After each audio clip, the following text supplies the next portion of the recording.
नाथ महाराज की जय।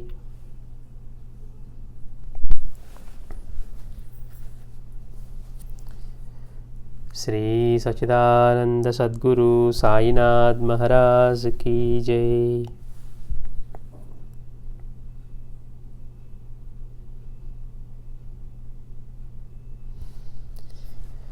ఈరోజు మనకి విశేషమైన రోజు. ఎందుకంటే మాస్టర్ గారిది అమ్మగారిది ఈరోజు పెళ్లి రోజు అనమాట.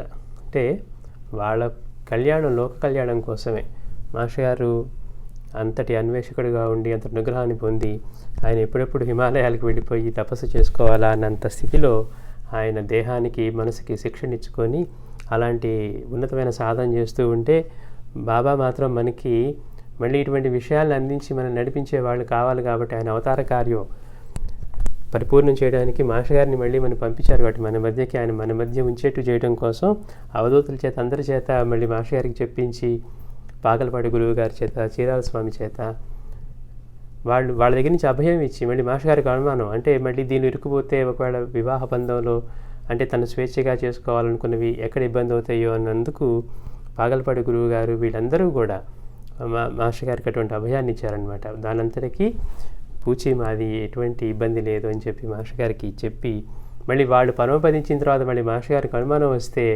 షిరిడీలో ప్రదక్షిణాలు చేస్తూ ఉంటే మళ్ళీ బాబుగారే మారు రూపంలో వచ్చి అక్కడ మాస్టర్ గారికి సమాధానాన్ని తెలియజేయటం ఇవన్నీ మనం గతంలో చెప్పుకున్నాం. అంటే అంతటి పవిత్రమైన రోజు అనమాట. కారణం ఏంటి?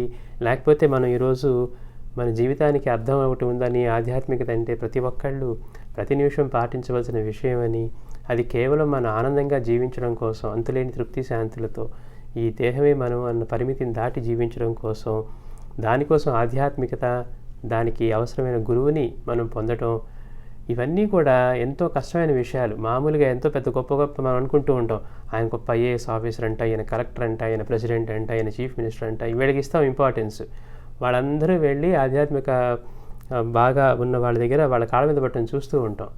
పైగా ఇప్పుడు ఉన్న కాలంలో మోసగాళ్ళు కూడా వాళ్ళందరినీ ఇంకా తేలిగ్గా మోసం చేస్తూ ఉంటారు. అంటే నిజమైన ఆధ్యాత్మికవేత్తలు కాకపోయినప్పటికీ కూడా. కానీ మనకు అటువంటి ఇబ్బంది లేకుండా మాస్టర్ గారు దత్త సాంప్రదాయాన్ని మనకి ఆంధ్రదేశంలో ప్రచారం చేసి ఈ గురువు అనేవాడు ఎలా ఉంటాడు అనేది దత్త సాంప్రదాయాన్ని మనకి తెలియజేసి మనం ఎవరి దగ్గరికి వెళ్ళి మోసపోకుండా మన జీవితాన్ని అనవసరంగా వృధా చేసుకోకుండా తేలికైన సాధనా పద్ధతిని మనకి ఇవన్నీ అందించారనమాట. అట్లా గురువుని తెలుసుకొని మనం ఉన్న చోటే ఆయన్ని ఆరాధించి మన గురువుని మనం తెలుసుకునేట్టుగా గ్రంథపారాయణ ద్వారా సనాతన ధర్మం ఏది ఉందో, దత్తస్వామి యొక్క అవతార కార్యం ఏంటో, అవధూతలంటే ఎలా ఉంటారో, భూమి మీద ఎప్పుడు మహాత్ములు ఉంటూనే ఉంటారు. మనలాంటి వాళ్ళకి ఇవేమీ తెలియవు, మన చుట్టుపక్కలే ఉంటారు, చూస్తానికి పిచ్చివాళ్ళలాగా ఇలా ఉంటారు మహాత్ములు అని మనకి తెలియజేసి వాళ్ళందరి దర్శన భాగ్యం కూడా చాలామందికి కలిగించారనమాట. అలాంటిది అంటే మనకి ఈ సాంప్రదాయాన్ని, మన జీవితాలకు ఒక అర్థాన్ని తెలుసుకునే ప్రయత్నాన్ని, మనకి ఏ విషయం తెలియకపోయినా కానీ ప్రతిదీ ఎలా ప్రశ్నించుకోవాలి, ఎలా చూడాలి అని ఆయనే మనకి ఎలా ప్రశ్నించాలో కూడా తెలిపి గురువుని సేవించి మళ్ళీ అటువంటి పూర్ణత్వాన్ని పొందే మార్గాన్ని మనం ఎలాంటి వాటిలో మోసపోకుండా మనకి శ్రీ గురు చరిత్ర, దత్తస్వామి మిగిలిన అవతారాల చరిత్ర, లీలామృతం, అద్భుతమైన బోధన ఇవన్నీ మనకి అందించారనమాట. అంటే వీటంతటికీ మాస్టర్ గారు మనకి గృహస్థాశ్రమంలో ఉండి అందరికీ అందుబాటులో ఉండటం వల్లే జరిగాయి. లేకపోతే ఇప్పుడు ఎంతోమంది మహాత్ములు ఉంటారు, వాళ్ళు ఎక్కడో ఏ హిమాలయాల్లోనో తపస్సు చేసుకుంటున్నో లేకపోతే ఏ కొండ గుహల్లోనో ఉంటే మనలాంటి వాళ్ళకి లభ్యమయ్యేది ఎట్లా? కానీ బాబా మన మీద అనుగ్రహంతో మాస్టర్ గారిని మన మధ్యనే ఉంచారనమాట. అట్లా అది అంతేకాకుండా అమ్మగారికి కూడా బాబానే మళ్ళీ నీ పెళ్లి చేయించేది నేను కదా అని చెప్పి అమ్మగారికి కూడా ఇది దైవ నిర్ణయం అని చెప్పి తెలియజేసి ఆ పెళ్లి జరగటం అనేది మనం గతంలో చెప్పుకున్నాం. అట్లా ఈరోజు ఎంతో విశేషమైన రోజు. అదే రోజు మనం సత్సంగం కూడా కలిసి రావటం మనకి అదృష్టం, వాళ్ళని స్మరించుకునేందుకు. శ్రీ సచ్చిదానంద సద్గురు సాయినాథ్ మహారాజ్ కీ జై. బాబా అంటున్నారు, శాస్త్ర షట్కం అక్కర్లేదు, సద్గురువు దృష్టే శిష్యునికి అన్నపానీయాలు అంటున్నారు. శాస్త్ర షట్కం అక్కర్లేదు, సద్గురువు యొక్క దృష్టే శిష్యునికి అన్నపానీయాలు. మనందరికీ ఎలా ఉంటుంది? ఆధ్యాత్మికంగానే రకరకాల గ్రంథాలు చదవటం, దానిలో నుంచి ఆ విషయాల్ని ఈ విషయాల్ని చర్చించుకోవటం, భగవద్గీతలో ఇలా అన్నాడంట, భారతంలో ఇలా చెప్పబడింది, రామాయణంలో అలా ఉంది, లేకపోతే వేరే ఉపదేశ గ్రంథాలు ఇలా ఉంది, ఉపనిషత్తులు ఇలా ఉంది అని అలా చెప్పే వాళ్ళ పట్ల మనం కూడా విస్మయాన్ని ప్రకటిస్తూ వీడికి ఎన్ని విషయాలు తెలుసు అనుకుంటూ ఉంటాం. కానీ బాబా చెప్పినట్టుగా జ్ఞానం అనేది అనుభవించేది ప్రతి ఒక్కళ్ళు కూడా మాటలతో చెప్పేది కాదని, అవన్నీ విషయాలు మనకు అప్పుడు గుర్తురావు. అందుకని మనం కూడా చాలా విషయాలు తెలుసుకుంటే మనకు ఉపయోగమేమో అనేట్టుగా మనల్ని కూడా అలాంటివి ఆకర్షిస్తాయి అన్నమాట. మనం కూడా చాలా విషయాలు తెలుసుకొని మాట్లాడగలిగితే బాగుంటుందేమో, ఇవన్నీ తెలియాలేమో అని. కానీ మాస్టర్ లాంటి మహాత్ముని చూస్తే ఎన్ని గ్రంథాలు చదివి ఎన్ని విషయాలు తెలిసినా కానీ కేవలం గురువు గురించి తప్పించి వేరే మాట మాట్లాడలేదు. ఆయనకి తెలియని విషయాలే లేవు. బాబాలాగా అన్ని సాంప్రదాయాల్లోని అన్ని గ్రంథాలు చదివి అన్ని గ్రంథాలను ఆయా ధర్మాల్లో ఉన్న వాళ్ళకంటే అద్భుతంగా చెప్పగలిగింది కూడా మాస్టర్ కేవలం బాబా గురించి, తత్వ సాంప్రదాయం గురించి ప్రచారం చేశారనమాట. అంటే మనకి ఎన్ని శాస్త్రాలు తెలుసు అనే దాంతో మనకి ఏమీ ఉపయోగం లేదు. ఆచరణలో లేనప్పుడు గురువులందరూ ఒకటే చెప్తున్నారు, మాస్టర్ గారు కూడా, గాడిద ఎంత బరువుని దాన్ని వీపు మీద మోసినా కానీ పవిత్రమైన గ్రంథాలని దానికి ఒరిగేది ఏమీ లేదని. అలా శాస్త్రాలను ఒకవేళ మనం తెలుసుకున్నా మనందరం వాటిని బరువు మోయటమే తప్పించి ఆచరణలో లేనప్పుడు మనకి ఏది కూడా ఉపయోగం కలగదు. భగవద్గీత గ్రంథాల శ్లోకాలన్నీ మనం కంఠస్థం చేసామనుకోండి, చేసి జీవితంలో ఒక్క విషయాన్ని కూడా మనం ఆచరణలోకి తీసుకురాలేకపోతే అది తెలిసి మనకు ఉపయోగమే లేదు. తెలియని వాడికి తెలియకపోవడం వల్ల వాడు కోల్పోయేది కూడా లేదనమాట. అందుకని బాబా ఏమంటున్నారు, శాస్త్ర షట్కం అక్కర్లేదు, సద్గురువు యొక్క దృష్టే శిష్యునికి అన్నపానీయాలు. అంతేకాకుండా బాబా కూడా తమ గురుసేవ వృత్తాంతంలో మనకి అదే తెలియజేశారు. నేను ఇంక వేరే సాధన అంటూ ఏమీ లేకుండా నా దృష్టి అంతా నా గురువు మీదే నిలిపాను, ఆయన కృపా దృష్టితో నన్ను ఉద్ధరించి నాకు ఈ స్థితి కలిగించారు అని. మాస్టర్ ఏం చెప్తున్నారు, సద్గ్రంథ పఠనం కూడా సద్గురువు యొక్క అనుగ్రహంతోనే సార్థకమవుతుంది. అందుకని సద్గ్రంథ పఠనం కూడా సద్గురువు యొక్క అనుగ్రహంతోనే సార్థకమవుతుంది. ఒకే గ్రంథం చదువుతూ ఉంటాం, ఒక్కొక్కరికి ఒక్కొక్క రకమైన ఉన్నత భావాలు వస్తాయి, ఒక్కొక్కరికి అందులో నుంచి అద్భుతంగా మనస్సుని కదిలించేట్టుగా అనిపిస్తుంది, కొంతమందికి ఏమో ఇదేముంది ఇందులో తెలిసిందేగా అనిపిస్తుంది. అంటే సద్గురువు యొక్క అనుగ్రహం ఉంటే తప్పించి ఆ సద్గ్రంథం పఠనం కూడా సార్థకం కాదనమాట. అందుకని మనం గ్రంథపారాయణ చేసేటప్పుడు కూడా మనం ఆయన ప్రార్థించి చేయమన్నారు. ఎందుకని మనం ఏం తెలియని వాళ్ళం, అందులో బాబా లాంటి వాళ్ళు చేసినటువంటి బోధలు కానివ్వండి, చర్యలు కానివ్వండి, మన స్థాయికి అర్థమై ఆయన ఎంత దిగి వచ్చినా కానీ మనం ఇంకా తక్కువ స్థాయిలో ఉన్నాం. అందుకని మాస్టర్ లాంటి వాళ్ళు మళ్ళీ మనకి అవి వివరించి వాటిని గురించి తెలియజేసినప్పుడే తెలుస్తూ ఉంది. అందుకని సద్గ్రంథ పఠనం కూడా సద్గురువు యొక్క అనుగ్రహంతోనే సార్థకమవుతుంది. ఆయన మీద ప్రీతి భక్తి మనల్ని ఆయన అనుగ్రహానికి పాత్రలను చేస్తుంది. అనుగ్రహానికి పాత్రలను చేసేది ఏంటి అంటే మాస్టర్ చెప్తున్నారు, సద్గురువు మీద ఉండే ప్రీతి భక్తి, ఈ రెండే మనల్ని ఆయన అనుగ్రహానికి పాత్రలను చేస్తాయి. అలా కాకుంటే మనకెంతో తెలుసన్న భ్రమలో పడి ఆ గ్రంథాల్లో వారు ఏమి చెప్పారు అని కాక చెప్పింది రైటా తప్ప అనే మీమాంసలో పడి సద్గురువుపై విశ్వాసం కోల్పోయే పరిస్థితి ఏర్పడుతూ ఉంది. మనం చాలామంది బాబా హెచ్చరించేవారు, అక్కలకోట స్వామి కూడా హెచ్చరించారనమాట. ఒక అక్కలకోట స్వామి దగ్గర ఒక భక్తుడు ఆయన అనుగ్రహం పొందడం కోసం ఉంటే ఒకసారి ఒక శాస్త్రి గారు వస్తారనమాట, పండితుడు వచ్చి ఆయన కొంతకాలం అక్కలకోట స్వామి పరీక్షించి అతనికి స్వామిలో ఏమి గొప్పతనం కనపడట్లా. ఆయన అనుకున్నాడు ఇతనితోటి, నువ్వెందుకు ఈయన దగ్గర ఉన్నావు, కనీసం నాతో వస్తే నిన్ను శాస్త్రంలో పండితుడిని చేస్తానన్నారు. ఇక ఈ భక్తుడికి కూడా అనిపించింది, నిజమే కదా, నేనేం అనుగ్రహం పొందట్లేదు, ఇతనితో వెళ్తే కనీసం శాస్త్రాలు నేర్చుకొని పండితుడిని అవుదామని. కానీ ఒకరోజు రాత్రి ఆ తలుపు కదిలట్టుగా ఉండి శబ్దం వచ్చి మెలకువలో కళ్ళు తెరిచి చూస్తే ఆ గదిలో అక్కలకోట స్వామి కనపడ్డారట. తలుపు దగ్గర కనపడి అన్నారట, ఈ శాస్త్రి అరిషడ్ వర్గాల్ని జయించలేదు అని.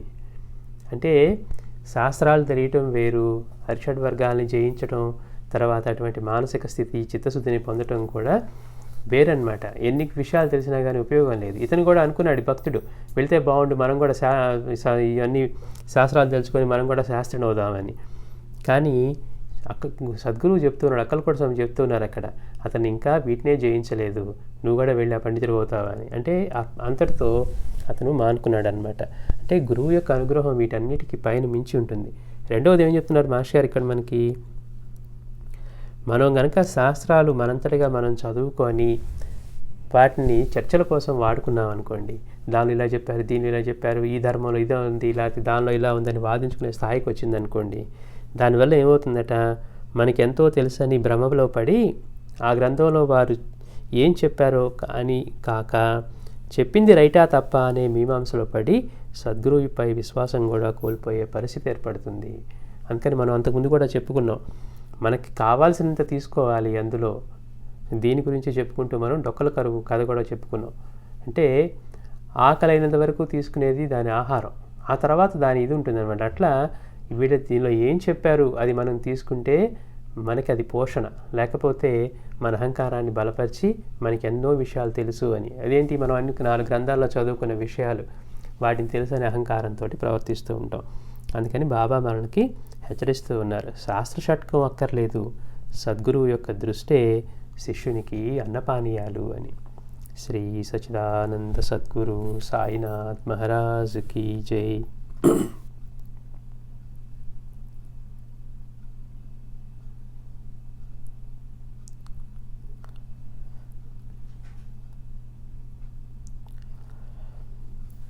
మాస్టర్ గారిని కొంతమంది ప్రశ్నలు రాసి పంపించి మాస్టర్ గారిని అడిగేవారనమాట, వాళ్ళకున్న డౌట్లు అలాంటివి. అలా ఒక భక్తుడు అడిగారు మాస్టర్ గారిని, సాయిబాబా రాతిపై కాలు మీద కాలు వేసుకొని కూర్చోవడంలో భావం ఏమి అని. మనకి మొదట ఏమనిపిస్తుంది, చూడగానే బాబా కూర్చోవడం కూడా ఎంత చక్కగా కూర్చున్నారు, గురువుని మనం వెళ్ళి ఆయన కుడి పాదాన్ని మన కుడి చేత్తోను, ఎడమ పాదాన్ని ఎడమ చేత్తోను తాకి నమస్కారం చేసుకోవాలి. ఆయన కూర్చున్న విధానం కూడా మనం వెళ్ళి 2 చేతులు పెడితే కరెక్ట్గా ఆయన కుడి పాదం మీద మన కుడి చేయి వెళ్తుంది, ఎడమ పాదం మీద ఎడమ చేయి వెళ్తుంది. అలా అనిపిస్తుంది నా మనసుకి. మనం నమస్కారం పెట్టేటప్పుడు కూడా మనం మళ్ళీ చేతులు మెలక వేసుకొని అట్నుంచి ఇటు పెడితే తప్పించి మనకున్న ప్రాపర్గా డైరెక్ట్గా వెళ్ళి పెడితే మనకు కుడి చేయి వెళ్ళి ఆయన కుడి పాదం మీద మన కోసం అంత సౌలభ్యంగా కూర్చున్నారా అనిపిస్తుంది. కానీ మాస్టర్ గారు ఏం చెప్తున్నారో చూద్దాం.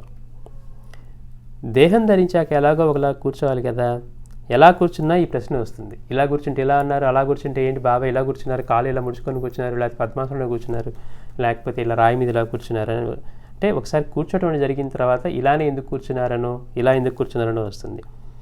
ఆయన చెప్పవలసింది లీలలు మాటల్లో ఆచరణలో బోధించారు కదా. మాస్టర్ అంటున్నారు, బాబా చెప్పదలసిందంతా కూడా లీలలు మాటలలో ఆయన ఆచరణలోనూ బోధించారు కదా.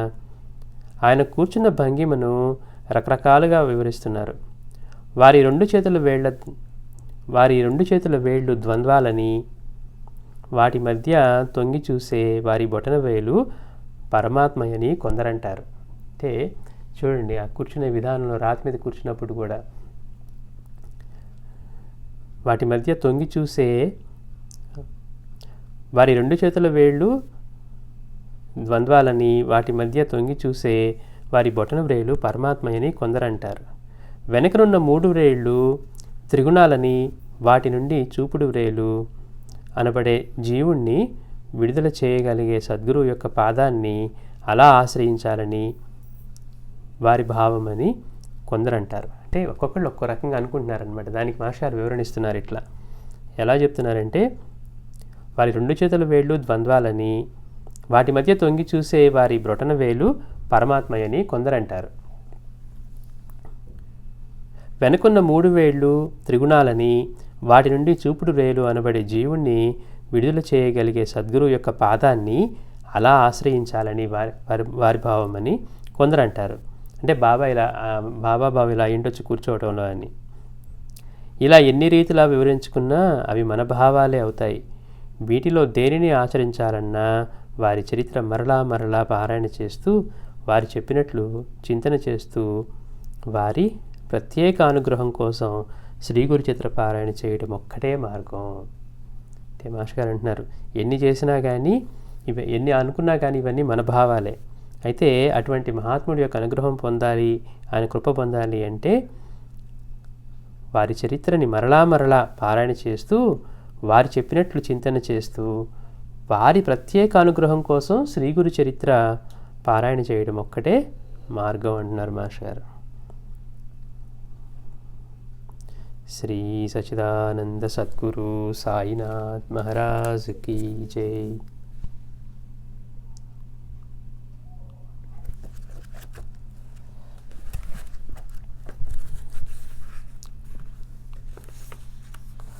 సమాధానం ఇచ్చే సమాధి.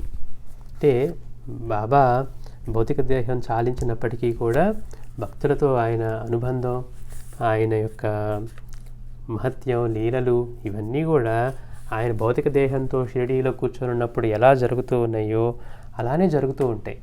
అందుకనే మహాత్ములకి మరణం అనేది ఉండదన్నమాట. ఆయన దేహాన్ని మనకి చాలించి చైతన్య రూపుడే అక్కడ కూర్చొని ఉన్నారు. మనం చెప్పుకున్నాం, ఎంత లభ్యమైతే మనం అంతగా దుర్వినియోగం చేసుకుంటాం అనమాట.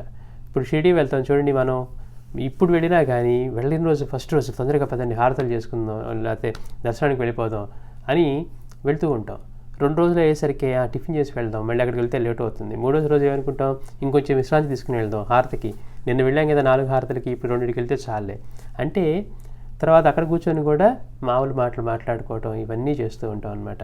ఎందువల్ల ఇది అంటే మొదటి రోజు ఉన్న శ్రద్ధ 4వ రోజు 5వ రోజుకి వచ్చేసరికి పలచబడిపోయిందనమాట. ఇది నిన్న చూసిందే కదా, మొన్న వెళ్ళిందే కదా అనే ఆలోచన వస్తుంది. సద్గురువు అక్కడ ఉన్నా కూడా మన మనసు ఇంకా పరిపక్వత రాలేదు కాబట్టి ఆయన సన్నిధిని కూడా మనం చాలినంతగా ఉపయోగించుకోలేం. శ్యామ లాంటి వాళ్ళు కూడా పరితపించారని చెప్పుకున్నాం. మనం చెప్పుకుంటూ బాబా దగ్గర తీసుకుంటే ఆ ఊదిని పొట్లం కట్టి పూజలో పెట్టుకుంటే తర్వాత బాధపడేవాడు, అయ్యో నేను సాయిని చాలినంత భక్తి శ్రద్ధలతో సేవించలేదు అని. ఎందువల్ల? అతి చనువు వల్ల. ఆయనే ప్రశ్నించేవాడు అనమాట, బాబా మీరేంటి మాకు నీతులు చెప్పి మీరు అబద్ధాలు చెప్తున్నారు, మీ జేబులో డబ్బులున్నాయి కదా, వచ్చిన వాడికి డబ్బులు ఇవ్వలేదే అని ప్రశ్నించేంత చనువు ఉండేదన్నమాట. అందుకని సద్గురువు మనకి అందుబాటులో ఉన్నా కూడా ఇంకా మనం ఆ పరిపక్వతకి కనుక తెచ్చుకోకపోతే మనం దాన్ని దుర్వినియోగమే చేసుకుంటాం. ఆయన ఎప్పుడూ ఉండేవాడే, నిత్య చైతన్యం, దేహానికి బదులుగా ఎప్పుడూ లేరు. మన కోసం ఆ దేహంతో వచ్చారు. దత్తస్వామి ఒకే సమయంలో అనేక మంది మహాత్ముల రూపంలో, అవధూతుల రూపంలో భూమిని సంచరిస్తూ ఉంటారని చెప్పుకున్నాం. ఆయన ఎప్పుడూ ఉండేవాడే.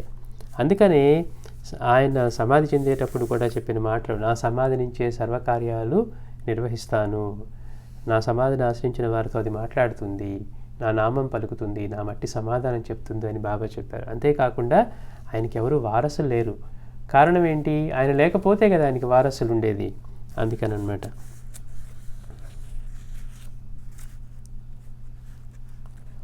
అందుకని బాబా సమాధి అనంతరం కూడా ఆ లీలలు యథావిధిగా ఆయన ఉన్నప్పుడు ఎలా జరిగేవో అలానే జరుగుతూ ఉంటాయి. మాస్టర్ గారు అంటారు, నిజమైన మహాత్ముడి యొక్క ప్రభ ఎప్పుడు బయటపడుతుందంటే వాళ్ళ సమాధి అనంతరం అట. సాయినాథుడు దేహంతో ఉన్నప్పుడు అంత అద్భుతంగా ఉంది. ఆయన దేహాన్ని చాలించి చైతన్య రూపుడు అయిన తర్వాత కూడా ఈరోజు మనలాంటి వాళ్ళు, ఆఖరికి మాస్టర్ గారు కూడా, వీళ్ళందరూ బాబా సమాధి చెందిన తర్వాత ఆశ్రయించిన వాళ్ళమే. వాళ్ళ కొత్తగా బాబాని ఆశ్రయించే వాళ్ళందరూ కూడా అంతే. ప్రత్యేకంగా ఎందుకని ఇంత గ్రామాల్లో, దేశ విదేశాల్లో అంతగా ఆయనకి భక్తులు అవుతూ ఉన్నారు అంటే ఆయన యొక్క మహత్యం, మనం చెప్పుకున్నటువంటి ఆయన యొక్క పవిత్రమైన జీవితం, మహత్తరమైన జీవితం, ఇవన్నీ కూడా అద్భుతమైన ప్రకృతిపైన ఆధిపత్యం, సృష్టి అంతా తానే అయ్యి, సకల జీవులు తానే అయ్యి, సకల దేవతా స్వరూపుడు అయ్యుండి ఇటువంటి అనుభవాలు ఇచ్చి ప్రతి ఒక్క భక్తుడితోటి అనుభవం అనే భాషతో మాట్లాడుతూ, పండితుడా పామరుడా, వీడు చదువుకున్నవాడా చదువులేనివాడా, వీడు డబ్బున్నవాడా లేదా అనేది కాకుండా అర్హతానర్హతలతో సంబంధం లేకుండా విశ్వమంతా తానే వ్యాపించి ఉన్నానని ప్రతి ఒక్క భక్తుడికి వెళ్ళిన వాళ్ళకి అనుభవం ఇచ్చేంతగా ఆయన చేశారనమాట. అట్లా సమాధానం ఇచ్చే సమాధిలో చెప్పుకుంటూ మనం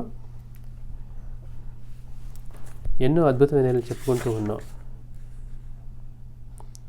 సుశీలమ్మ గారికి బిడ్డలైనప్పుడు బాబాని ఆశ్రయించిన తర్వాత వాడికి బిడ్డలు కలగటం, మళ్ళీ అతను పెద్దవాడయ్యి ఎంఎస్సి పాస్ అయిన తర్వాత చూడండి బాబాని సేవిస్తూ ఎలా ఉంటుంది అంటే, అతను ఎంఎస్సి పాస్ అయ్యి తుమ్మలగుంటలో ఉండి వాళ్ళ బంధువులింట చదువుకున్న తర్వాత అక్కడ ఇంటర్వ్యూకి ప్రిపేర్ అయ్యి ఎస్వి యూనివర్సిటీలోనే ఎక్కడో ఇది రికమెండేషన్ లేకపోతే రాదనుకున్న జాబుకి కూడా ఇక తల్లి ప్రోద్బలం మీద వెళ్ళారు. ఆవిడ బాబా భక్తురాలు కదా, బాబాని ప్రార్థిస్తూ ఉంది. సరే వెళ్ళాడు, అయిపోయిన తర్వాత ఇంటర్వ్యూ తర్వాత వచ్చేసారు, ఏమవుతుందో రిజల్ట్ తెలుసుకుందాం అనుకుని. కానీ వీళ్ళ బంధువులు అక్కడి నుంచి కాళహస్తి అక్కడికి వెళ్ళున్నారనమాట. మరి అక్కడి నుంచి లెటర్ వచ్చింది, వాళ్ళ ఇంట్లో పడేసి వెళ్ళాడు పోస్ట్ మ్యాను. ఇవాళ రోజులు కాదు కదా ఫోన్లో మెసేజ్ రావడానికి మనకి. సో అది వచ్చినట్టు కూడా తెలియదు వీళ్ళకి. కానీ బాబా కల్లో కనపడి చెప్తున్నాడు, నీ బిడ్డ కాగితాలు తుమ్మలకుంటూ వచ్చాయి, వెళ్ళి తెప్పించుకొని ఉద్యోగంలో చేరమను. 2 ఉద్యోగం వచ్చి ఇచ్చేట్టు చేశాడు. పైగా ఆఖరికి ఉత్తరం వచ్చి అక్కడ పడింది, వాళ్ళ దగ్గర నుంచి జాయినింగ్ లెటర్, ఆఫర్ లెటర్ వచ్చిందని చెప్పి తెలియజేయడం కూడా బాబాని స్వప్నంలో కనపడి చెప్తున్నారు. చూడంటే ఎలా నడిపిస్తూ ఉన్నారు అనేది. ఆ తర్వాత అలా 2-3 సార్లు చెప్పారట. అప్పుడు వాళ్ళు వెళ్ళి అక్కడి నుంచి ఆ బంధువులు వాళ్ళకి తెలియజేసి మళ్ళీ అక్కడికి వెళ్ళి ఆ ఉత్తరం తెచ్చుకొని అతను జాయిన్ అయ్యాడు. తర్వాత ఈవిడికి కళ్ళు కనపడకుండా, కళ్ళు పోతే డాబా మీద ఉన్నప్పుడు గబ్బిలం పీకినా కానీ బాబానే కల్లో కనపడి శ్రీరామ రామ రామేతి అనే శ్లోకాన్ని జపించమన్నారు. డాక్టర్లేమో నీకు దృష్టి రాదన్నా కానీ బాబా మళ్ళీ స్వప్నంలో కనపడి ఆవిడికి దృష్టినిచ్చారనమాట. అప్పుడు ఆవిడ అడిగింది, బాబా కళ్ళు బాబా అడిగారు, నీ కళ్ళు ఇప్పుడు కనిపిస్తున్నాయా అంటే, ఇప్పుడు కనిపిస్తున్నది కానీ ఈ కర్మ మరుజన్మలో అనుభవించాలన్నారే అని స్వప్నంలో బాధపడిందట.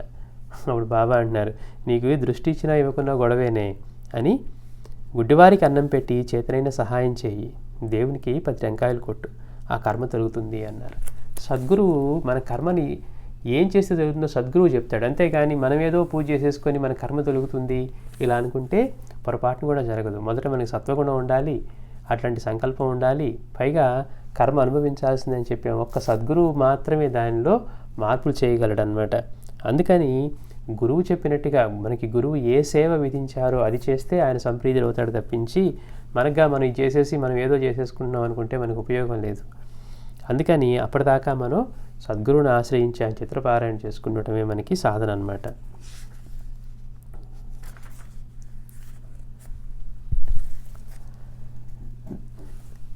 దశరథ రామయ్య కలిచెడుగా ఆయనకు సంబంధించిన ఇలా రాశారు. 1981లో ఒకనాటి రాత్రి మా ఇంటి ఎదుట రామమందిరంలో జరిగిన బాబా సత్సంగం నుండి మా అమ్మ ప్రసాదం తెచ్చి నాకు ఇచ్చింది. ఈ దశరథ రామయ్య రాస్తున్నారు. ఇప్పుడు 1981లో ఒకరోజు మా ఇంటి ఎదుట రామమందిరంలో జరిగిన బాబా సత్సంగం నుండి మా అమ్మ ప్రసాదం తెచ్చి నాకు ఇచ్చింది. నేను అది తిని పడుకున్నాక బాబా కల్లో కనిపించి తమకు గడ్డి సంపంగి మాల వేయమన్నారు. మరోరోజు అది సమర్పించినప్పటి నుంచి ఆయన మమ్మల్ని కాపాడుతూ ఉన్నారు. చూడండి ఎంత అదృష్టమో, బాబాని స్వయంగా కల్లో కనపడి చెప్పారట తనకి గడ్డి సంపంగి మాల వేయమని. మరో రోజు వాళ్ళు అది సమర్పించినప్పటి నుంచి కూడా ఆయన కాపాడుతున్నారు అంటున్నారు. సుమారు 20 రోజులకు నాకు గుండె నొప్పి వచ్చి నా గదిలో పడుకున్నాను. కలలో ఒక ఆజానుబాహుని పాదం మాత్రం నా పైనుంచి దాటుకొని పోతూ ఉన్నది. అతని స్వప్నంలో ఎట్లా ఉన్నప్పుడు, అతనికి గుండె నొప్పి వచ్చి గదిలో పడుకొని ఉన్నప్పుడు స్వప్నంలో ఒక ఆజానుబాహుని పాదం మాత్రం నా పైనుంచి దాటుకొని పోతూ ఉన్నది. నేను దానిని తాకి దండం పెట్టుకున్నాను. నా ప్రక్క మీద ఉన్న 3 తమలపాకులు 2 వక్కలో తినమన్న ఆదేశం వినిపిస్తే తిన్నాను. తెల్లవారేసరికి గుండె నొప్పి తగ్గిపోయింది. మరొక నెలకు పొట్టవాపు ఆయాసం వచ్చాయి. ఇంట్లో అందరూ అన్నాలు కూడా మాని నా మంచం చుట్టూ కూర్చున్నారు. నాకు కునుకు పట్టగానే శ్రీ సాయి కలలో దర్శనమిచ్చి ఆవాలు సైజు మాత్రం ఒకటి నోట్లో వేశారు. తెల్లవారేసరికి ఆరోగ్యంగా ఉన్నాను. చూడండి, బాబా యొక్క అనుగ్రహం ఉంటే ఏదైనా ఎంత తేలిగ్గా మనం చెప్పుకున్నట్టుగా ఆయన ఒక్కసారి అనుగ్రహించిన తర్వాత అల్లా అచ్చాకరగా దీవించిన తర్వాత సృష్టిలో ఇంకా వాడిని ఏమీ చేయలేదు. ఆయన దగ్గర అనుగ్రహం పొందలేకపోయిన తర్వాత సృష్టిలో ఏదీ కూడా ఆయన్ని అతన్ని రక్షించలేదంటారు మాస్టర్ గారు. అంటే ఆయన అనుగ్రహం అంత అధికారికమైందనమాట. ప్రకృతిలో ఏదైనా కానీ ఆయన ఒకసారి అనుగ్రహం ఇచ్చిన తర్వాత ఇంక దానికి ఎదురే ఉండదు. అట్లా బాబా ఇతనికి కలలోనే ఆవాల సైజు మాత్రం వేశారు నోట్లో. అప్పటి నుంచి ఆరోగ్యంగా ఉన్నాను. మరోసారి ఇంజెక్షన్ వల్ల రియాక్షన్ వచ్చి నా ఒళ్ళంతా గొడ్డలతో కొట్టినట్లు నొప్పి వచ్చింది. మళ్ళీ డాక్టర్ వద్దకు వెళ్ళలేక ఏడుస్తూ పడుకున్నాను. కునుకు పట్టగానే బాబా నా తల వద్ద కూర్చొని నా మాడుకు విభూది అద్దుతున్నారు. ఆ స్పర్శకు నాకు మెలకువ వచ్చింది. మనం మళ్ళీ చెప్పుకుంటున్నాం, బాబా స్వప్న దర్శనం ఇస్తే ఎలా ఉంటుంది అంటే ఆ అనుభూతి మనకి నిజంగానే జరుగుతూ ఉంటే ఎలా ఉంటుందో అలా ఉంటుంది. ఇక్కడ అతనికి స్వప్నంలో బాబా అతని నుదుటిని తాకి విభూది అద్దుతూ ఉంటే అతనికి ఆ స్పర్శకి మెలకువ వచ్చిందట. అంటే ఎలా ఉంది, మామూలుగా మనకి మెలకువలో ఉన్నప్పుడు మన నుదురు తాకితే ఎలా ఉంటుంది అలానే ఉందట. అప్పుడు రాత్రి 3 గంటలైంది.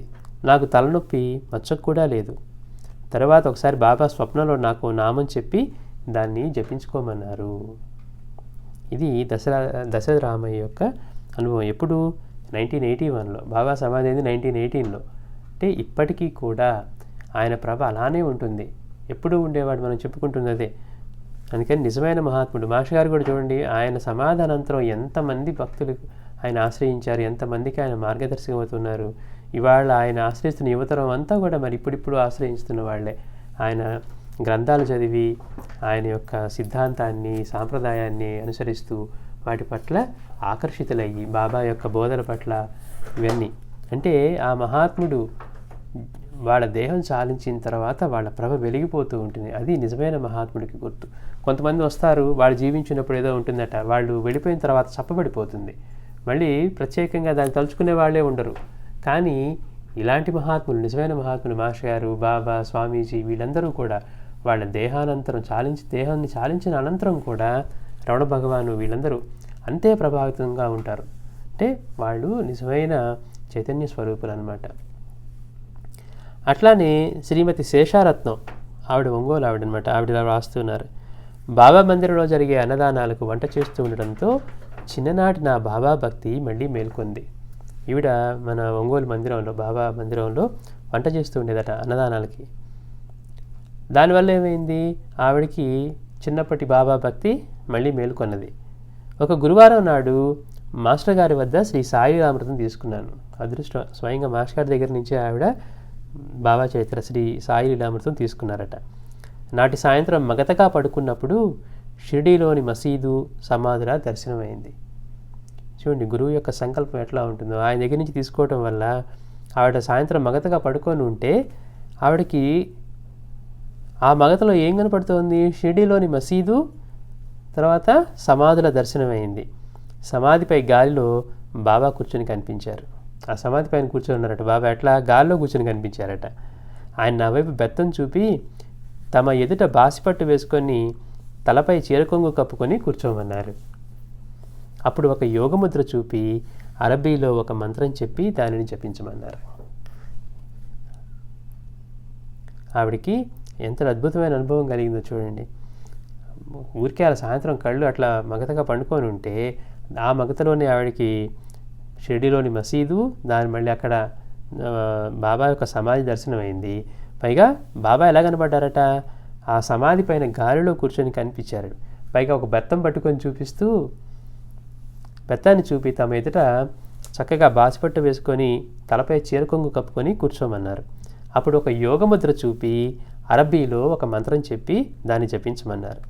మెలకు వచ్చేసరికి ఆ మంత్రం మర్చిపోయాను. చూడండి, సాయి ఆవిడకి అరబీ మంత్రం ఇస్తే మనకి అరబీ మంత్రం ఎలా గుర్తుంటుంది, ఆవిడ మనలాగే ఆవిడ కూడా మర్చిపోయారు.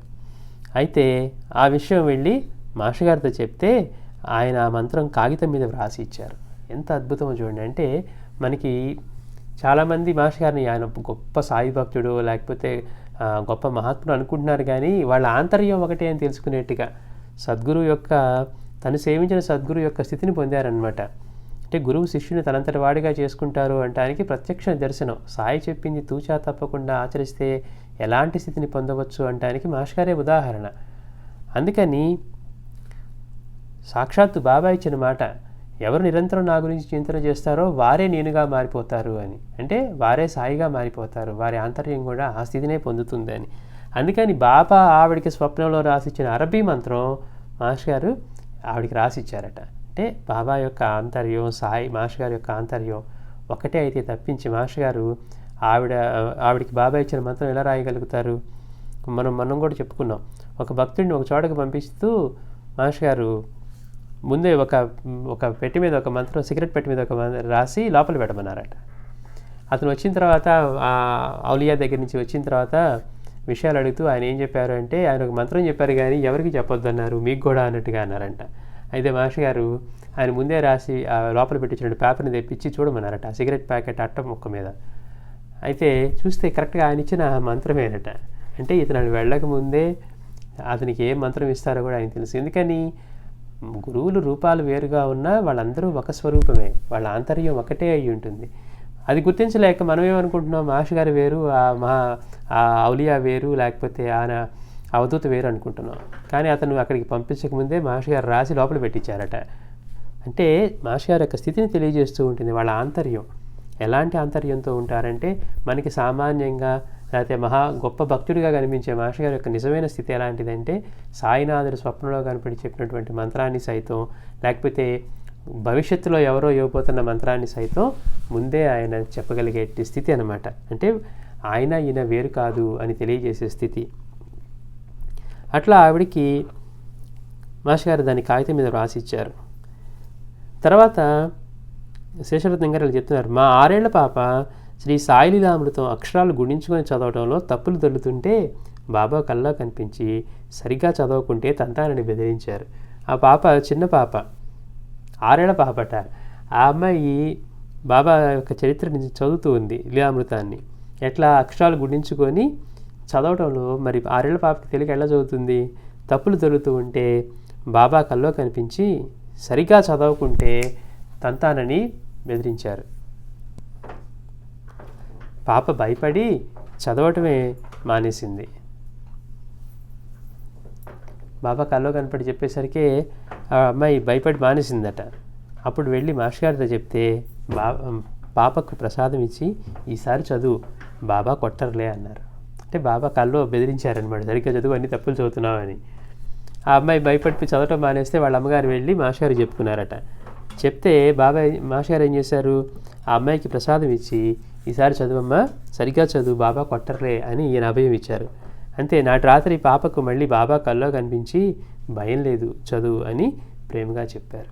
అంటే ఇక్కడ మాస్టర్ గారు ఏం చెప్తుంటే అక్కడ సాయి అలానే చెప్తున్నారు. లేదు, సాయి ఏ మంత్రం ఇస్తే మాస్టర్ గారు ఆ మంత్రాన్ని బయట చెప్తూ ఉన్నారు. అంటే చూస్తానికి ఇద్దరులాగా కనపడుతున్నా వాళ్ళిద్దరి ఆంతర్యం కూడా ఒకటే అని మనకి లీలలు తెలియజేస్తూ ఉన్నాయన్నమాట. అందుకే ఎంతోమందికి అటువంటి అనుభవాలు కలిగేవి. కే నవనీతం, వడమాలపేట ఇలా వ్రాస్తూ ఉన్నది, నేను 1975లో ఎంఏ పాస్ అయి ఒక యోగ శిక్షణా శిబిరంలో శిక్షణ పొందుతూ ఉండగా ఒక సహపాఠి సులోచన చదువుతున్న శ్రీ సాయిలీలామృతం విని ఆ గ్రంథం తెప్పించి పారాయణ చేస్తున్నాను. ఈ అమ్మాయి కూడా సులోచన అంటే కూడా మాస్టర్ గారి దగ్గర చదువుకున్న వాళ్ళే అనమాట. ఈవిడ హస్బెండ్ విజయ్ కుమార్ గారు కూడా మాస్టర్ గారి దగ్గర స్టూడెంట్.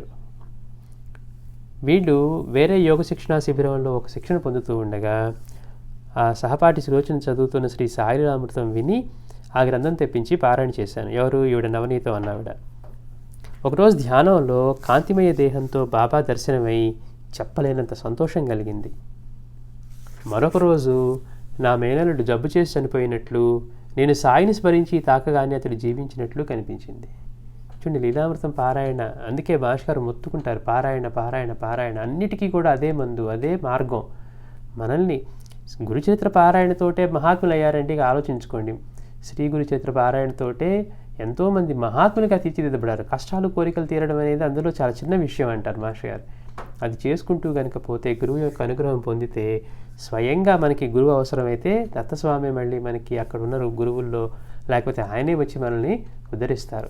చరిత్ర పారాయణ మాత్రం వదలనే కూడదనమాట. అంతటి ఇంపార్టెంట్. ఏముందని రోజు చదివే కథలే కదా, మనకి చదువుతూ ఉంటే మరి ఎలాంటి అనుభవాలు కలగట్లేదే అంటే మనం యాంత్రికంగా చేస్తూ ఉన్నాం. అందుకని శ్యామాన్ కూడా బాబా అతని 15 రూపాయల దక్షిణలో యాంత్రికంగా చేస్తూ ఉన్నదాన్ని మాని చేయమని తెలియజేస్తున్నారు అని మాస్టర్ అంటారు.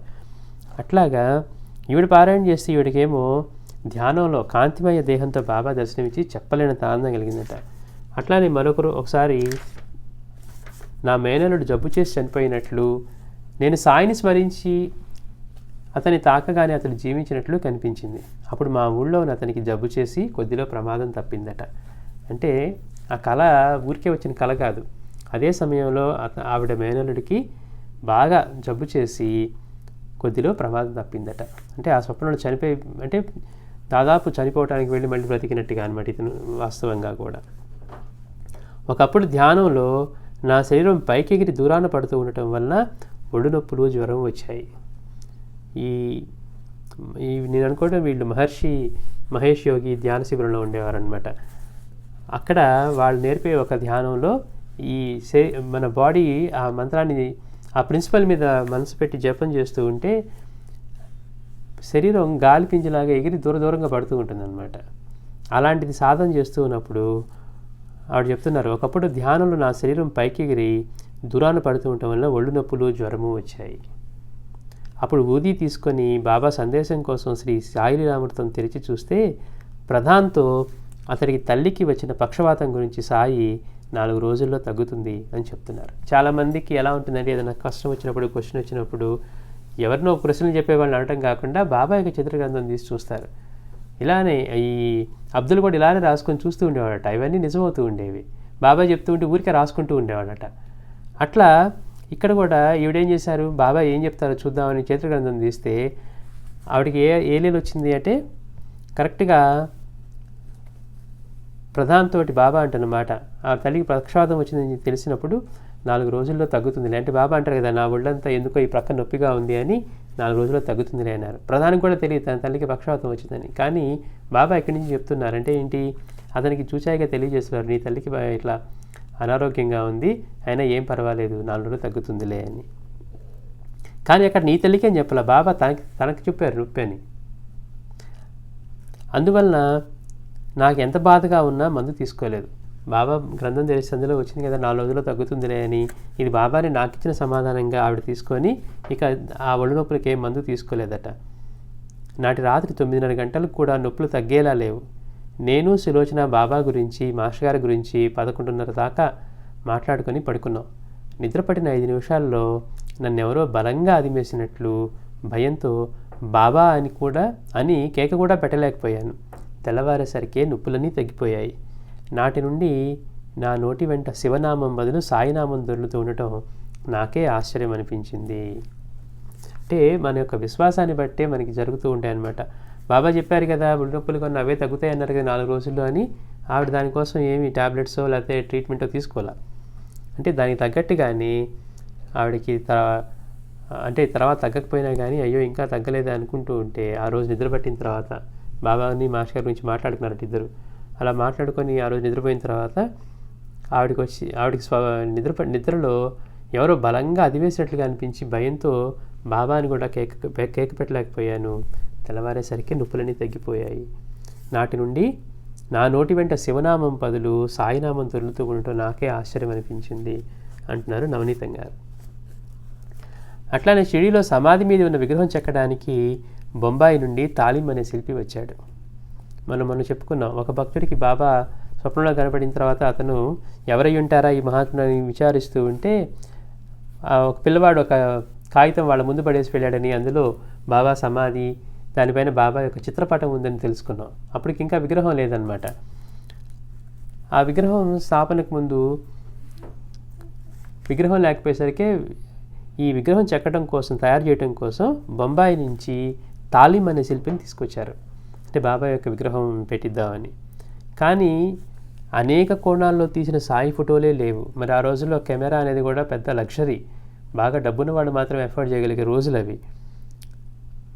అట్లా ఆ రోజుల్లో సాయి యొక్క అంటే ఎప్పుడో చిన్నప్పుడు ఫోటో ఒకటో లేకపోతే ఇట్లా అనేక సమయాల్లో తీసినవి ఉన్నాయి, కానీ అనేక కోణాలు తీసిన సాయి ఫోటోలే లేవు. బాబాకు తీసిన ఫోటోలు కూడా చాలా కొద్ది, అవి కూడా వేరు వేరు వయసులకు చెందినవి.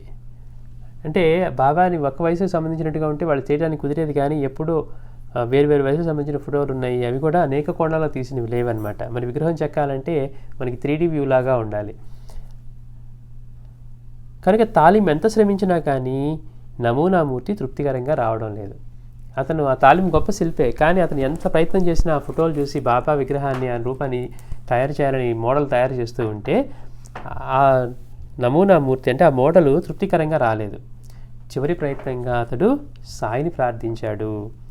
నాటి రాత్రి బాబా అతని కల్లో కనిపించి, నన్ను మళ్ళీ చూడాలంటే సాధ్యం కాదు, జాగ్రత్తగా చూడు అన్నారు. అంటే చూడండి, తను అర్థమైపోయింది ఇది నేను చేయగలిగింది కాదు, ఆయన అనుగ్రహంతో తప్పించి అని. తాలిం ఏం చేశాడంటే ఆ రోజు బాబాని ప్రార్థించాడు. నిద్రపోయే ముందు బాబాని ప్రార్థిస్తే రాత్రి బాబా అతని కల్లో కనిపించారట. ఎలా కనిపించారు? కనిపించి చెప్తున్నారు, నన్ను మళ్ళీ చూడాలంటే సాధ్యం కాదు, జాగ్రత్తగా చూడు అన్నారు. అతడు సాయి చుట్టూ నెమ్మదిగా తిరుగుతూ, ఇదంతా స్వప్నంలో, ఆయన రూపాన్ని అన్ని వైపుల నుండి చూశాడు. తెల్లవారగానే ప్లాస్టర్తో చక్కని నమూనా మలచి దానిని బట్టి పాలరాతి విగ్రహం చెక్కారు. దానిని శ్రీ సాయి శరణానంద 1956లో సమాధి మీద ప్రతిష్ఠించారు. అంటే ఈరోజు మనం షిరిడీలో చూసే బాబా విగ్రహం అది తాలిం తయారు చేసిందనమాట. అది కూడా ఎట్లా, సాయిని స్వప్నంలో ఆయన రూపాన్ని మొత్తాన్ని దర్శించి ఆ మోడల్ చేసి అది చేశారు. ఎప్పుడు 1956 వరకు కూడా అక్కడ బాబా యొక్క పెద్ద పటమే ఉండేది. 56లో దాని మీద ఈ విగ్రహాన్ని ప్రతిష్ఠం చేశారు. అంటే అది సాయి ప్రత్యక్షంగా చేయించుకున్న మూర్తి అనమాట. అందుకే షిరిడీలో ఉన్న విగ్రహంతో ఏది పోలదన్నమాట. ఎంతో విచిత్రంగా, అంటే ఇప్పుడు ఎన్ని చేసినా కానీ డిఫరెంట్గానే ఉంటాయి. అక్కడికి వెళ్ళి చూస్తే ఆయన చూపే వేరుగా ఉంటుంది. అసలు మాస్టర్ గారు అంటారు, ఆ విగ్రహాన్ని చూస్తూనే సాయి ఏం ఆలోచిస్తూ ఉండుంటారా అంటే, ఈ విశ్వానికి తనకి ఎటువంటి భేదం లేకుండా ఆయన దానిలో తాదాత్మ్యం చెంది ఉంటారు. ఆ దృష్టి కూడా రెండు, ఒక కన్ను పైకి ఇట్లా ఏదో ఒక దీర్ఘమైన ధ్యానంలో ఉన్నట్టుగా అలా అనిపిస్తుంది ఆ విగ్రహం. మాస్టర్ గారు అంటారు, అక్కడ ఆ విగ్రహం ఉన్న విశేషం ఎక్కడి నుంచి చూసినా కానీ బాబా మనల్నే చూస్తూ ఉన్నారు అనిపించేట్టుగా ఉంటుందట. అదొకటి, దూరంగా ఉండి చూసినా కానీ. అట్లా షిరిడీలోని బాబా విగ్రహానికి ఎన్నో విశిష్టతలు ఉన్నాయి. మాస్టర్ గారు వాళ్ళ నాన్నగారు వెళ్ళినప్పుడు ఆయనకి కాళ్ళు మార్చుకుంటూ కనపడడం, అంటే విగ్రహం అనుకునే మనం సజీవంగా ఉన్న సాయి అనమాట. మనలాంటి వాళ్ళకి విగ్రహం కనపడుతూ ఉంటారు. అదే మాస్టర్ గారు లాంటి వాళ్ళకి, లేకపోతే వాళ్ళ నాన్నగారు షిరిడీ వెళ్ళినప్పుడు కూడా బాబా కాలు మార్చుకొని నవ్వేవారట కొంతమంది వైపు చూసి. ఆశ్చర్యంగా ఉంటుంది. కానీ ఆయన నాకు నా విగ్రహానికి భేదమే లేదు అన్నారు. ముట్టి మాటలతో కాదు, అట్లా అనుభవం కూడా ఇచ్చేవారు అనమాట.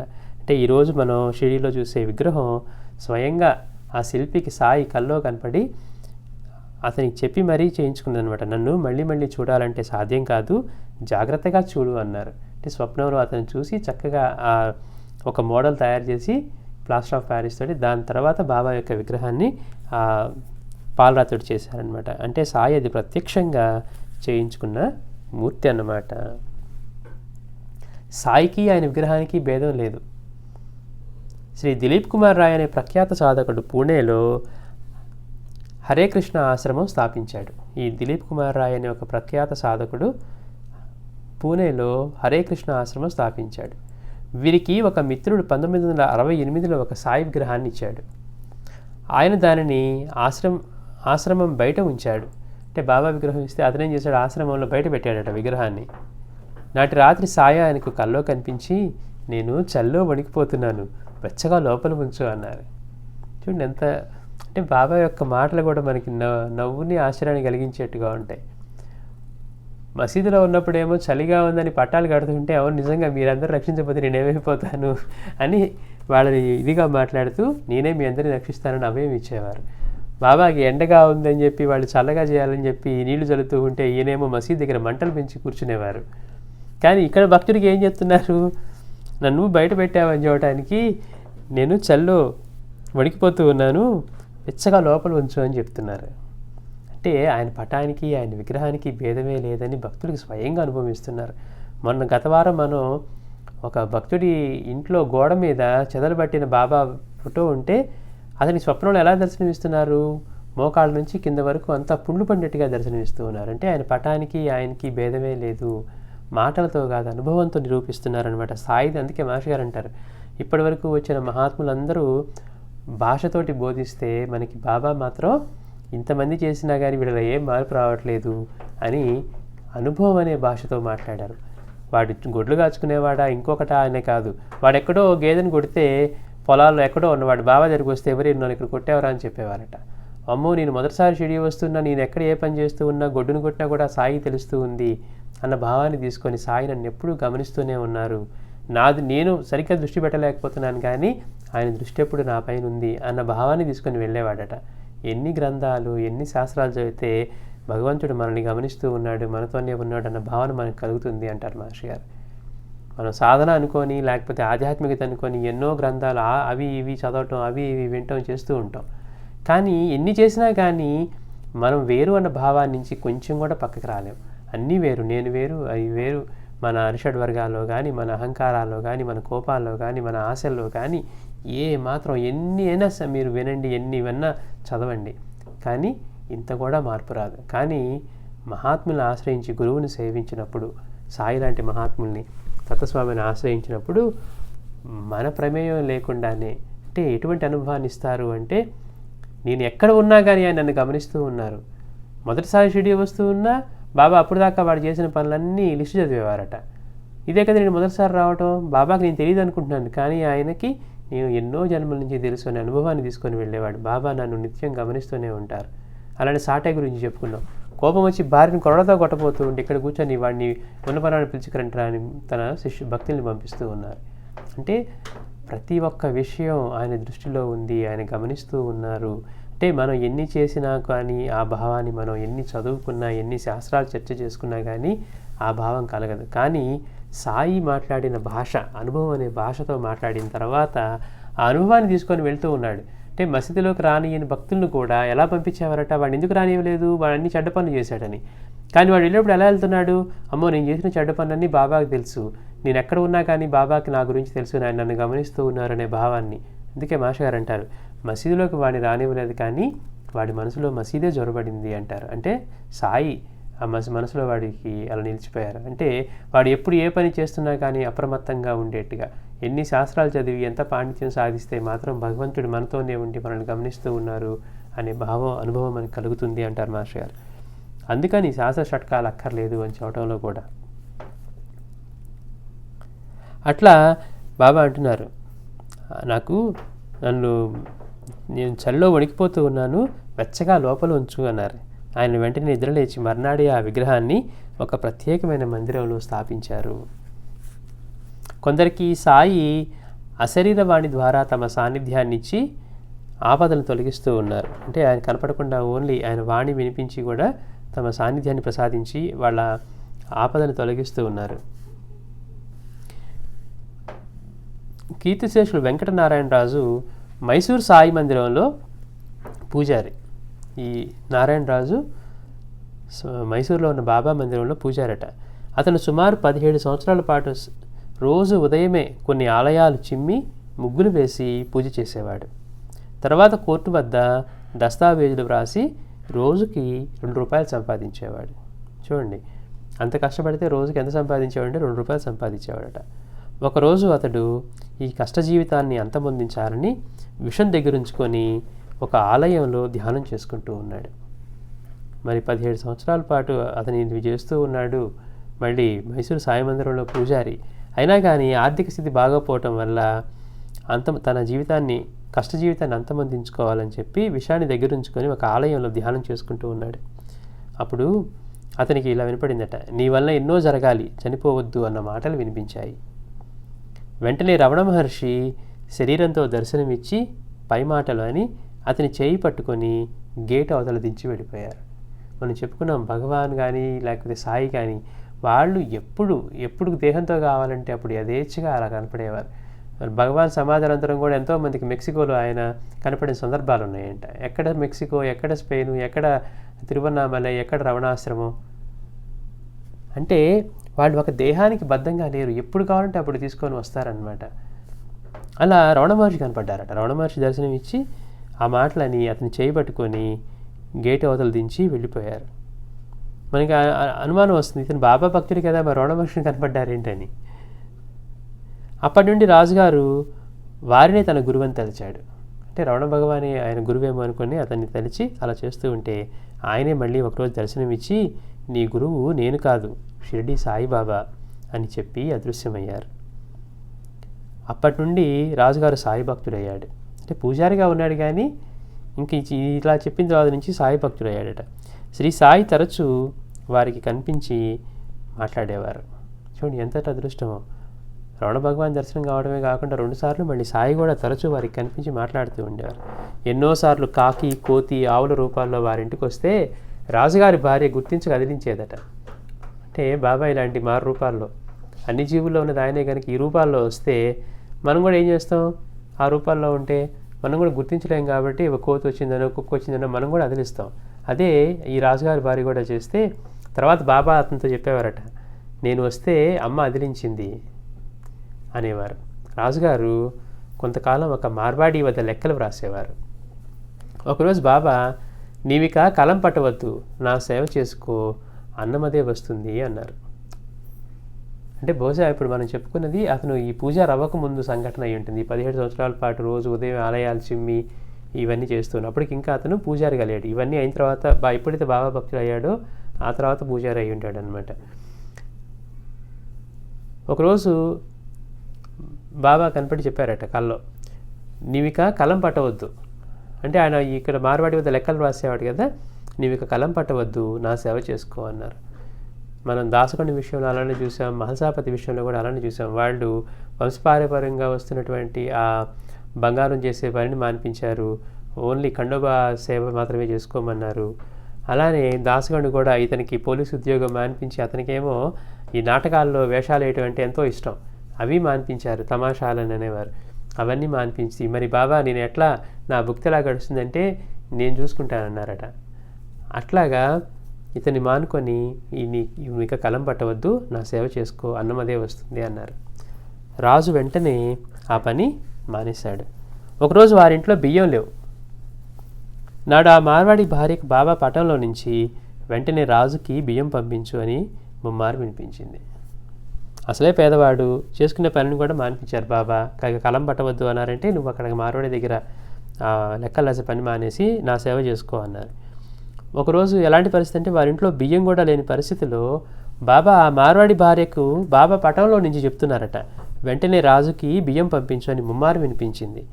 ఆమె వెంటనే బస్తా బియ్యం పంపింది. కానీ రాజుగారు ఇవి తీసుకోమని సాయి నాతో చెప్పాలి కదా అన్నారు. చూడండి ఎంతటి అంటే గురువు యొక్క అనుగ్రహం ఉంటే మన వివేకం ఎలా పనిచేస్తుందో. పంపించారు కదా అని తీసుకోకుండా, మీరు మరి చెప్పారు బాగానే ఉంది, మరి బాబా నాకు కూడా చెప్పాలి కదా పంపించింది తీసుకోమని అని. బాబా తర్వాత అతనిని అలానే ఆజ్ఞాపించారు. మరొక రోజు అతని భార్య బెంగళూరు వెళ్ళారు. ఇంట్లో తినడానికి ఏమీ లేవు. రాజుగారు సాయే తనకు అన్ని ఏర్పాట్లు చేస్తున్నారు కదా అని తలచి దక్షిణ నుండి 10 రూపాయలు తీసుకోపోయాడట. అంటే వీళ్ళు పూజ చేసుకొని బాబా దగ్గర పెట్టిన ఈ దక్షిణ వేసుకునే దానిలో డబ్బులు పెడుతూ ఉంటారు కదా కొంతమంది, అట్లా తను అన్ని ఏర్పాట్లు బాబానే చేస్తున్నారు కదా కాబట్టి ఆయన దగ్గర ఉన్న దక్షిణ ఈ 10 రూపాయలు తీసుకొని బయటికి వెళ్ళి భోజనం చేద్దాం అనుకున్నాడట. అంటే ఏంటి, మనసులో భావం సరైందే, అన్నీ ఆయనే చూసుకుంటున్నారు అన్నది. కానీ మరి ఇందాక ఆయన చెప్పినట్టుగా వినాలి, ఆయన నాకు తీసుకోమని చెప్పాలి కదా అని వచ్చిన ఆలోచన ఇక్కడ రాకుండా బాబానే చేస్తున్నారు కదా అని చెప్పి, ఒకవేళ వాడికి అతనికి కనపడి ఇదిగో ఇందులో డబ్బులు తీసుకుని వెళ్ళి భోజనానికి వెళ్ళి చేయంటే బాగుండేది. కానీ ఇతను అన్నీ తనకి సాయే ఏర్పాట్లు చేస్తున్నారు కదా అని తలచి దక్షిణ నుంచి 10 రూపాయలు తీసుకోపోయారు. వెంటనే బాబా చెంప మీద కొట్టి నా డబ్బు తీసుకుంటావట్రా అన్నారు. ఎంత అదృష్టం చూడండి, పటం కాదని ఎట్లా అనుభవిస్తూ ఉన్నాడు. బాబా పటం ముందు ఉన్న దాన్ని తీసుకోపోతూ ఉంటే బాబా లాగి చంపకేసుడు కొట్టారట. కొట్టి ఏమన్నారు, నా డబ్బు తీసుకుంటావట్రా అన్నారు. అతడు నివ్వెరబోయి వీధిలోకి వెళ్ళగానే అతని యొక్క బాల్య స్నేహితుడు కనిపించి బలవంతంగా హోటల్లో భోజనం పెట్టించాడు. ఈ దెబ్బకి నివ్వెరపోయాడు, అన్నీ బాబానే చేస్తున్నారు కదా, అతి చనువు వచ్చేస్తుంది మనకి. వెంటనే ఆయన చెంప మీద ఉడేసి కొట్టారట బాబా. కొట్టి నా డబ్బు తీసుకుంటావట్రా అనేసరికి ఈ రాజుగారు నివ్వెరబోయి వెళ్ళి రోడ్డు మీదకి వెళ్ళి నుంచుంటే అతని బాల్య స్నేహితుడు, ఎప్పుడు వాడు చిన్నప్పటి స్నేహితుడు కనిపించి అతని బయటికి తీసుకెళ్ళి బలవంతంగా హోటల్లో భోజనం పెట్టించాడు. తర్వాత ఆ మిత్రుడు ఆ రోజు ఊళ్ళోనే లేడని తెలిసింది. ఎంత అద్భుతమో చూడండి, బాబా యొక్క అనుగ్రహం ఎలా ఉంటుంది, అన్ని రూపాల్లో వస్తారు ఆయనే. ఏర్పాటు జరిగితే వెళ్ళు అని చెప్తే బాబుగిరికి అక్కడ గుర్రబండి సిద్ధమైపోయింది టాంగా. అరే నన్ను బాబా తప్పితే బాబుగిరిని ఎవరు పిలవరే అనే కూడా ఆలోచన లేదు రామగిరి భువాని. అంటే ఆయన ఏ రూపం, అక్కడ గుర్రబండి నడపడానికి కూడా ఆయన ఏ రూపం తీసుకొని వచ్చారనమాట. అట్లా ఇక్కడ కూడా అతని మిత్రుడి రూపంలో మళ్ళీ బాబాని ఆ ఏర్పాటు చేశారు. చేసి భోజనం పెట్టించిన తర్వాత అతనికి తర్వాత ఏం తెలిసిందంటే అసలు ఆ రోజు ఆ మిత్రుడు ఆ ఊరిలోనే లేడని. రాజుగారు మైసూరు సాయిబాబా మందిరంలో చాలా కాలం సేవ చేసి ఇటీవలే పరమపదించారు.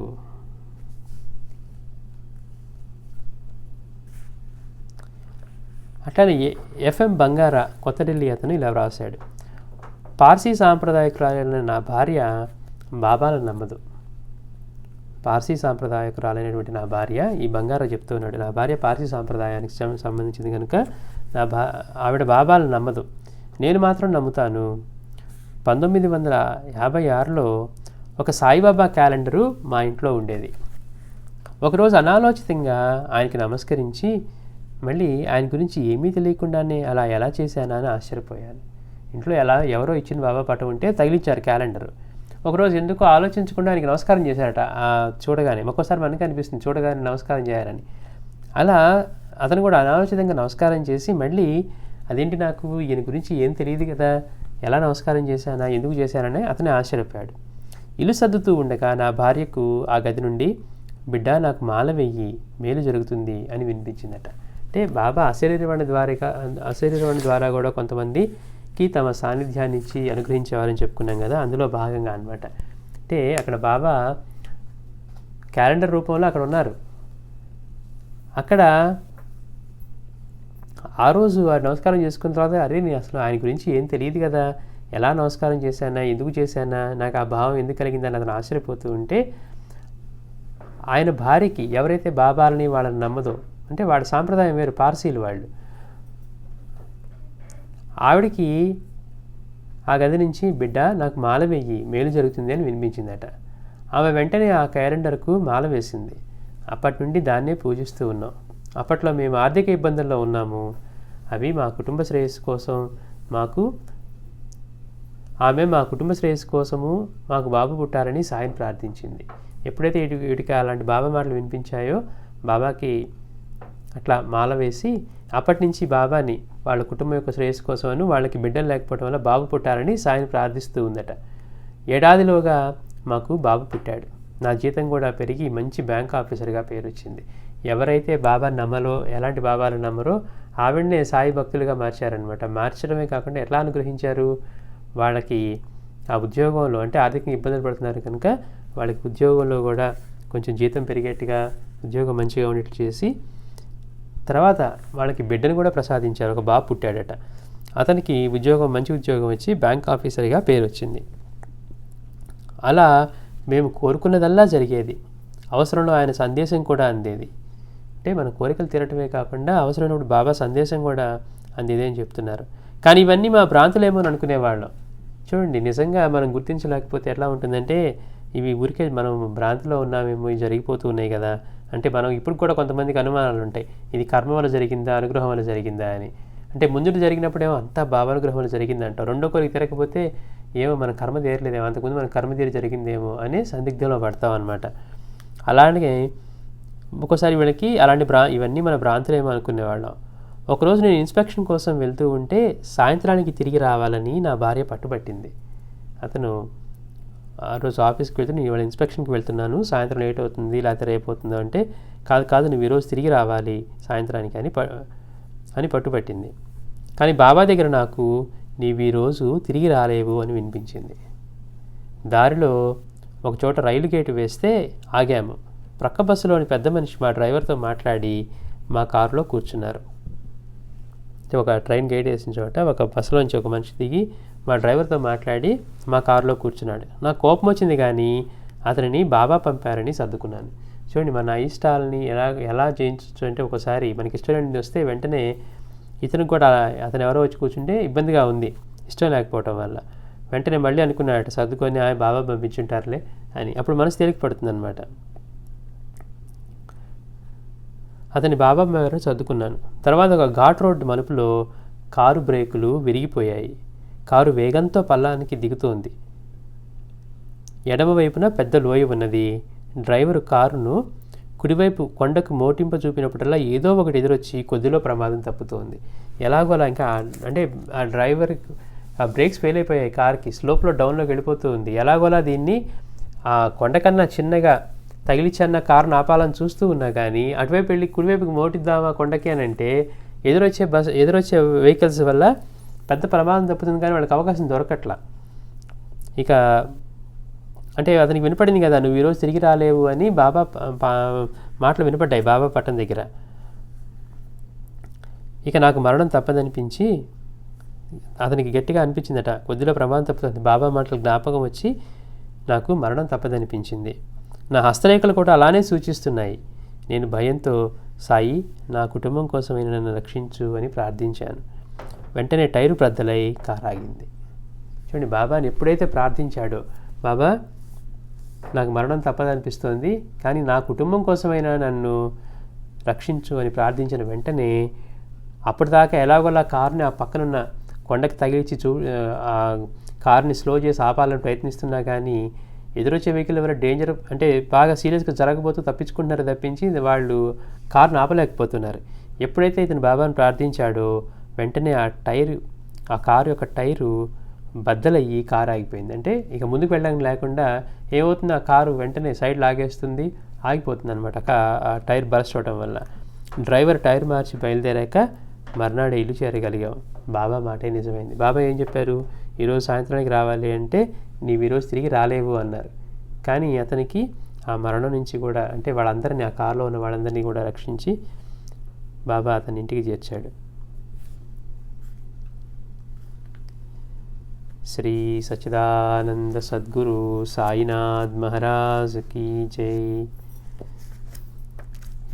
అంటే ఆయన వైపు నుంచి ఎప్పటిలాగే జరుగుతూ ఉంటాయి. ఆ అనుగ్రహాన్ని మనం పొందటానికి మాస్టర్ గారు చెప్పినట్టుగా పారాయణ పారాయణ పారాయణ, మన దృష్టిని ఆయన మీద పెడితే ఆయన దృష్టి మన మీద పెడతారు. అందుకని మనం మాత్రం మనకు కూడా బాబా నుంచి ఇలాంటి అనుగ్రహం పొంది, ఇలానే బాబా మనకు కూడా సూచనలు ఇస్తూ తెలియజేస్తూ మనల్ని రక్షిస్తూ ఉంటే ఎంత బాగుంటుంది అని మనసుకి ఎలా అనిపిస్తుందో, అది మనకి నిజమయ్యేలా జరగాలంటే మనం అంతగా ఆయన మీద దృష్టి పెట్టాలి. ఆ దృష్టి పెట్టడానికి ఒకటే మార్గం, ఒక చరిత్ర పారాయణ ద్వారానే. ఆయనకు మాస్టర్ గారు చెప్పినట్టుగా ఆయన విశేషమైన అనుగ్రహం కోసం శ్రీ గురు చరిత్ర పారాయణ చేసుకుంటూ, బాబా యొక్క చరిత్రని మనం పారాయణ చేసుకుంటూ, ఆయన మనల్ని ఎలా ఉండమన్నారో అలా ఉండటం అనే దానికోసం మనం ప్రయత్నిస్తూ ఉంటే ఆయన యొక్క అనుగ్రహం మనకి సాధ్యమవుతుందన్నమాట. ఎందుకని ఇప్పుడు చూస్తున్నాం, ఎంతటి కష్టమైన ఆయన అనుగ్రహం ఉంటే అలా తొలగిపోతూ ఉన్నాయి.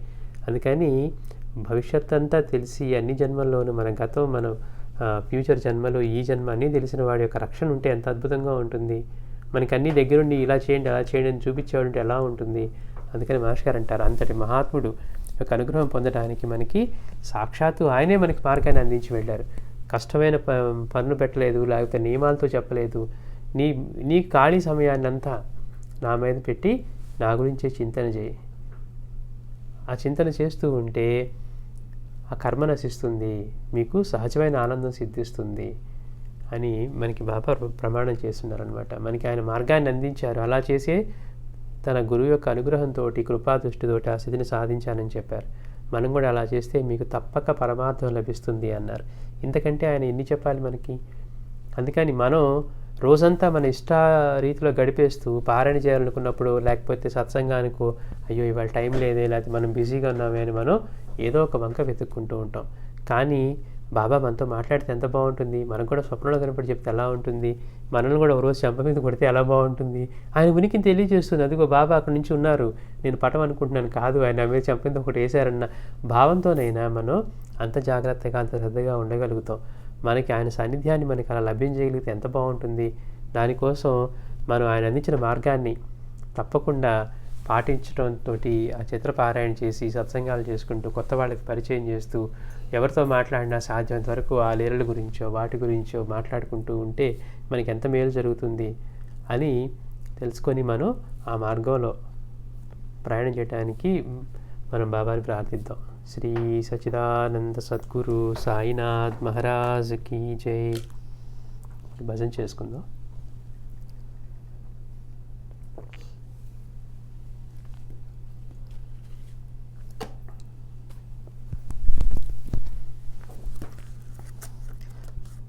గురు బ్రహ్మా గురుర్విష్ణు గురుర్దేవో మహేశ్వరః గురు సాక్షాత్ పరబ్రహ్మ తస్మై శ్రీ గురవే నమః. గురు బ్రహ్మా గురుర్విష్ణు గురుర్దేవో మహేశ్వరః గురు సాక్షాత్ పరబ్రహ్మ తస్మై శ్రీ గురవే నమః. గురు బ్రహ్మా గురుర్విష్ణు గురుర్దేవో మహేశ్వరః గురు సాక్షాత్ పరబ్రహ్మ తస్మై శ్రీ గురవే నమః. శ్రీ గణనాథ గజ